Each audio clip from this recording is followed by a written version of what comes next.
August 12ஆம் தேதி solar Eclipse சூரிய கிரகணம் வருது. ஒரு யானையும் சிங்கமும் சேர்ந்தால் என்ன பலமோ அந்த மாதிரி ஒரு பலம் சந்திரனும் குருவும் சேர்ந்தால். சுக்கிரன் நீச்சம் அடைஞ்சிருக்கிறாரு. வேற எல்லா கட்டங்களும் காலியாக இருக்குது. எல்லாமே ஒரு அழுத்தம் கிடைக்கும் போது ஒரு ப்ரெஷரில் டமால்னு வெடிக்கிறது தான். கடல் பக்கத்தில் இருக்கக்கூடிய இடங்களும் மலை பிரதேசங்கள்லையும் உங்களுக்கு அழிவுகள் வருவதற்கு வாய்ப்புகள் உண்டு. கிரகங்கள் நான் பெரியவனா நீ பெரியவனான்னு சண்டை போட்டுக்கக்கூடிய ஒரு அமைப்பாக. நீங்கள் ப்ரெக்னெண்ட்டாக இருக்கீங்க அப்படின்னா இந்த கிரக சேர்க்கைகள்லாம் கொஞ்சம் நீங்கள் கவனமாக இருங்க. சில உடல் ஆரோக்கிய பாதிப்புகள் சில ராசிக்காரர்களுக்கு வரும். மாலைமுரசு இறை நேயர்களுக்கு வணக்கம். இந்த பதிவில் நம்ம பார்க்க போகிறது இந்த ஆகஸ்ட் மாதம் 12ஆம் தேதி வரக்கூடிய ஆடி அமாவாசை. இந்த ஆடி அமாவாசை என்ன சிறப்பு? இந்த ஆடி அமாவாசையில் முக்கியமாக நம்ம ஏதாவது தெரிஞ்சுக்கணுமா அப்படின்னு பார்த்திங்கன்னா, 12 ஆண்டுகளுக்கு பிறகு வரக்கூடிய ஒரு கிரக சேர்க்கை அப்படின்னு சொல்லலாம். சூரியன் சந்திரன் எப்போவுமே நேர்கோட்டில் இருப்பாங்க அமாவாசையில்.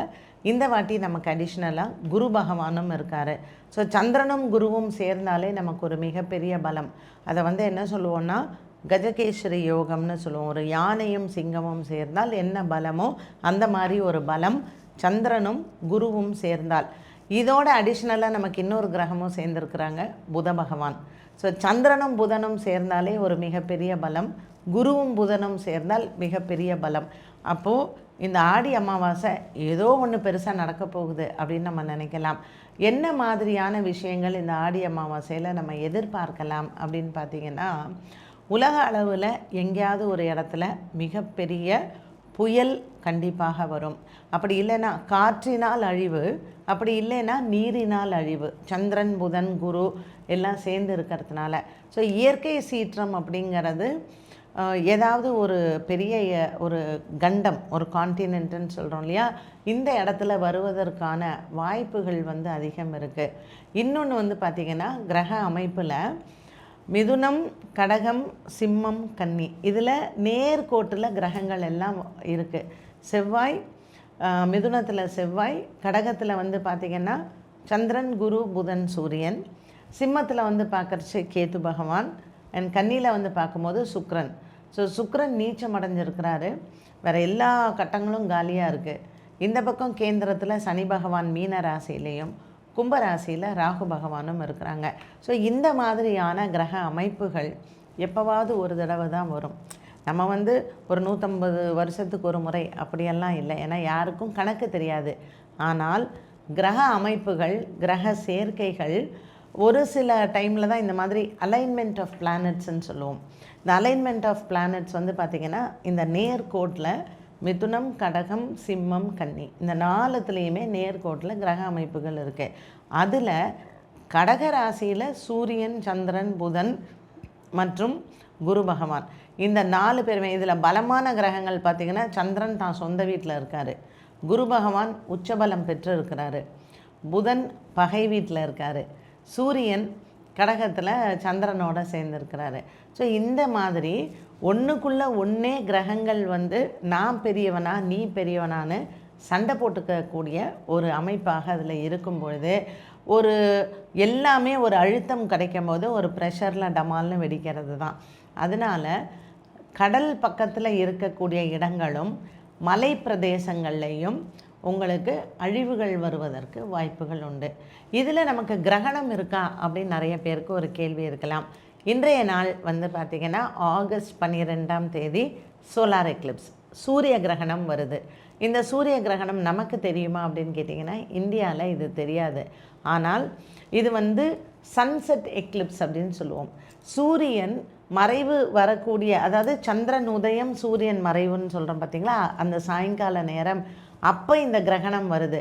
அப்போது சூரியன் சந்திரன் கேத்து இவங்க எல்லாம் ராகு கேத்துவெல்லாம் ஒரு நேர்கோட்டில் வரக்கூடிய ஒரு நேரமாக இருக்கிறதுனால இதை சூரிய கிரகணம் அப்படின்னு சொல்கிறோம். இந்த கிரகணம் எந்த இடத்துல உங்களுக்கு அதிகமாக தெரியும் அப்படின்னு பார்த்திங்கன்னா, ஆப்ரிக்கன் கண்ட்ரீஸில் ப்ளஸ் நமக்கு மற்ற ஸ்பெயின் யூரோப்பியன் கண்ட்ரீஸில் வந்து பார்த்திங்கன்னா ஐஸ்லாண்ட், கிரீன்லாண்ட், ஸ்பெயின் இந்த கண்ட்ரீஸ்லாம் நமக்கு இந்த எக்லிப்ஸ் வந்து வருது. இதை சன்செட் எக்லிப்ஸ்னு சொல்கிறாங்க. நிறைய அந்த ஈஸ்டர்ன் கண்ட்ரீஸ்லாம் வந்து பார்த்திங்கன்னா நைட்டு 8 மணி 9 மணி ஆனாலும் சூரியன் இருப்பார். சூரியன் அஸ்தமிக்கிற நேரம் ரொம்ப குறைவாகத்தான் இருக்கும். ஸோ அந்த மாதிரியான இடங்கள்ல எல்லாம் இந்த கிரகணங்கள் வந்து இருக்குது. இந்த கிரகணத்தினால் நமக்கு இங்கே வந்து ஏதாவது கோயிலுக்கு போகணும் இல்லை ஏதாவது அந்த மாதிரிலாம் எதுவுமே கிடையாது. பட் வானவியல் சாஸ்திரத்தில் வானத்தில் நடக்கக்கூடிய இந்த நிகழ்வுகளில் வந்து சில உடல் ஆரோக்கிய பாதிப்புகள் சில ராசிக்காரர்களுக்கு வரும்.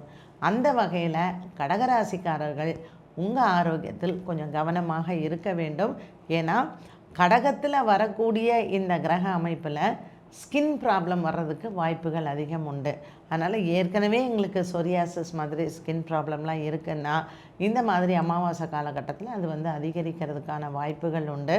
ஸோ குரு, சந்திரன், புதன் இவங்கெல்லாம் சேர்ந்துருக்கும் பொழுது ஒரு சிலருக்கு கிட்னி சம்மந்தப்பட்ட பிரச்சனைகள், நிறைய பேர் வந்து கிட்னி டயாலிசிஸ் எல்லாம் இருப்பாங்க இல்லையா. ஸோ கிட்னி சம்மந்தப்பட்ட விஷயங்களில் உங்களுக்கு உடல் ஆரோக்கிய பாதிப்பு இருந்தால் அதில் கொஞ்சம் கவனமாக இருங்க.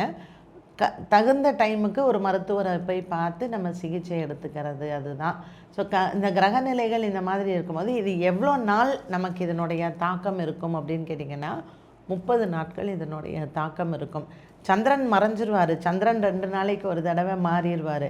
பட் இருந்தாலும் இந்த மாதிரியான கிரக சேர்க்கைகள்லாம் இருக்கும் பொழுது அதனுடைய தாக்கம் வந்து பார்த்திங்கன்னா ஒரு 30 நாட்களுக்கு அந்த தாக்கம் வந்து இருக்கும். அதனால் ஒரு சின்ன ஆரோக்கியத்தில் நமக்கு சின்ன குறைபாடுகள் இருக்குன்னா அது கவனமாக இருங்க. 2வது கர்ப்பிணி பெண்கள். ஸோ இந்த கர்ப்பிணி பெண்கள்லாம் நம்ம நல்லா தானே இருக்கோம் அப்படின்னு சொல்லிட்டு கொஞ்சம் கேர்லெஸ்ஸாக இருக்கிறதுக்கான வாய்ப்புகள் உண்டு. நீங்கள் கடகராசி பெண்களாக இருந்து நீங்கள் வந்து ப்ரெக்னெண்ட்டாக இருக்கீங்க அப்படின்னா இந்த கிரக சேர்க்கைகள்லாம் கொஞ்சம் நீங்கள் கவனமாக இருங்க. பாடியில் வந்து ஜென்ரலாக இந்த மாதிரி இருக்கும்போது வாட்டர் ரிட்டென்ஷன் நிறையா இருக்கும், தண்ணி கோத்துக்கும் நிறையா. ஏன்னா சந்திரன், குரு, புதன்லாம் இருக்காங்க இல்லையா. அதனால் நமக்கு தேவையில்லாமல் அந்த கால் வீக்கம் ஏற்படுறது, நம்மளே நமக்கு பாடி வந்து ரொம்ப வெயிட் ஆகிறது, இந்த மாதிரிலாம் இருக்கும். ஸோ கரெக்டாக டயட் சாப்பிடுங்க, நல்லா தூங்குங்க, உங்கள் உடம்ப நல்லா பார்த்துக்கோங்க. டெய்லி எக்ஸசைஸ் பண்ணும்போது நமக்கு வந்து ஒரு பயமில்லாத இந்த ஆரோக்கியத்தை நம்ம வந்து பார்த்துக்கலாம். இதெல்லாம் நம்ம எதுக்காக சொல்கிறோம் அப்படின்னு பார்த்திங்கன்னா இந்த கிரக அமைப்புகள் இருக்கும் பொழுது நம்மளை அறியாமல், நமக்கு தெரியாது இல்லையா. ஸோ நம்மளை அறியாமல் நம்ம சில தவறுகள் செய்வோம். ஃபுட் ஹேபிட்ஸில் நம்ம என்ன மாதிரியான உணவுகள் சாப்பிட்றோம், வெளியில் போய் எப்படி சாப்பிட்றோம், இதில் எல்லாம் நம்ம கொஞ்சம் டிசிப்ளின்டாக இருந்தோம்னா இந்த மாதிரியான கிரக செயற்கைகள் இருக்கக்கூடிய காலகட்டத்தில் நம்ம ஆரோக்கியத்தை பார்த்துக்கலாம். ஸோ கிரகணம் இங்கே இல்லை அப்படின்னாலும் கிரக சேர்க்கைகள் கடகராசியில் 4 கிரகமும் சேர்ந்து இருக்கிறதுனால கொஞ்சம் அந்த ராசிக்காரர்கள் அவங்கள பார்த்துக்கிறது நல்லது. இந்த பதிவு எல்லாருக்குமே ரொம்ப உபயோகமான பதிவாக இருக்கும். மீண்டும் அடுத்த பதிவில் சந்திக்கும் வரை நன்றி, வணக்கம்.